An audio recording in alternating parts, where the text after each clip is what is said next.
పవన్ కళ్యాణ్ గారు మాట్లాడినప్పుడు నాకు గత చరిత్ర జ్ఞాపకం వస్తా ఉంది. 100 రోజుల పొరుపు. ఈరోజు ఒక్కసారి చూస్తే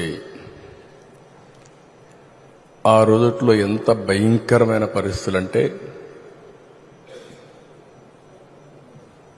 నన్ను అరెస్ట్ చేసిన రోజున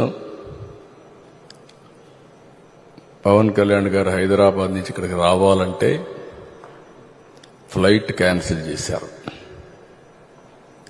ఎంత పట్టుదల ఉంటుందంటే, ఫ్లైట్ మీరు క్యాన్సిల్ చేస్తే నేను పోలేనా అని చెప్పి నేరుగా బై రోడ్డు వచ్చాడు. రోడ్లో వస్తే నందిగామలో మొత్తం రోడ్డు అంతా బ్లాక్ చేసి పక్కన తిరిగినా రానియకుండా చేస్తే రోడ్డు మీదనే పడుకొని ధర్నా చేశాడు. మామూలుగా సినిమా వాళ్ళు ఇవన్నీ చేయరు. సినిమా వాళ్ళు ఏదైనా చేస్తే షూటింగ్లు చేస్తారు తప్ప నిజ జీవితంలో చేయరు. అలాంటి నిజ జీవితంలో పోరాట యోధుడిగా నిలబడ్డటువంటి మిత్రుడు పవన్ కళ్యాణ్ గారు. నేను ఈరోజు కూడా చూస్తున్నాను, రాజకీయాల్లో ఒక ఆశయం కోసం వచ్చాడు. 2014 నాకు బాగా జ్ఞాపకం. తెలుగుదేశం బీజేపీ పొత్తు పెట్టుకున్నాం. పొత్తు పెట్టుకున్న సందర్భంలో పోటీ చేయకుండా ఎన్డీఏ గెలవాలి, ఇప్పుడు నేను పోటీ చేస్తే ప్రభుత్వ వ్యతిరేక ఓటు చీలుతుంది కాబట్టి చీలకూడదని నిర్ణయం తీసుకుని ఆ రోజు పోటీ చేయకుండా అందరి అభ్యర్థుల కోసం పనిచేసిన వ్యక్తి పవన్ కళ్యాణ్ గారు. నేను ఎప్పుడూ మర్చిపోలేనది. నేను జైల్లో ఉన్నాను. జైలుకు వచ్చాడు. వచ్చినప్పుడు మాట్లాడాడు, చూశారు.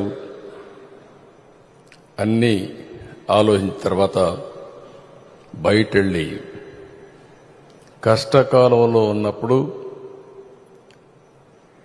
ఏమాత్రం కూడా ఆలోచించకుండా జనసేన తెలుగుదేశం పార్టీ 2 పార్టీలు కలిసి పోటీ చేస్తాయని చెప్పిన వ్యక్తి పవన్ కళ్యాణ్ గారు. అప్పటికి వాస్తవంగా ఆలోచిస్తే బీజేపీతో పొత్తులో ఉన్నారు. మళ్ళా అక్కడ ఒక మాట చెప్పాడు, నేను బీజేపీతో పొత్తుంది, వ్యతిరేక ఓటు చేయడానికి వీలు లేదు, కాబట్టి పొత్తు మాత్రం తెలుగుదేశంతో ఉంటుంది, బీజేపీని కూడా ఒప్పించి అలయన్స్ లేకి తెస్తామని చెప్పిన వ్యక్తి పవన్ కళ్యాణ్ గారు. క్రానలాజికల్ గా మనం చూస్తే ఒకటి తర్వాత ఒకటి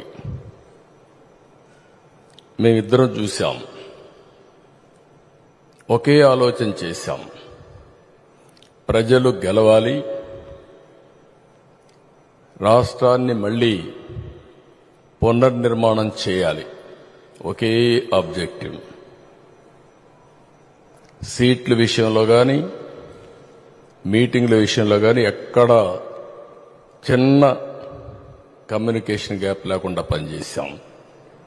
నేను ఈ సందర్భంగా బీజేపీ పార్టీని, పురంధేశ్వరి గారిని కూడా మనస్ఫూర్తిగా అభినందిస్తున్నా. ఎందుకంటే వారు కూడా ఈ అలయన్స్ రావడానికి ప్రధానంగా కృషి చేశారు.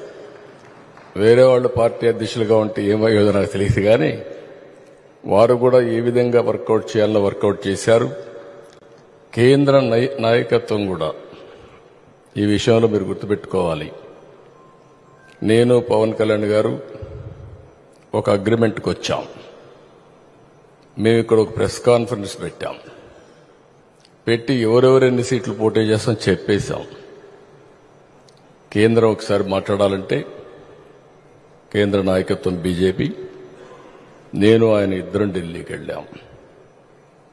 పోయినప్పుడు వాడు మాట్లాడినప్పుడు ఒకే మాట చెప్పారు, అందరం కలిసి పోటీ చేస్తే బాగుంటుంది, అందరం కలిసి చేద్దామని అమిత్ షా గారు, నడ్డా గారు ప్రపోజల్స్ పెట్టినప్పుడు మేమిద్దరం కూడా ఒకే అభిప్రాయానికి వచ్చాం.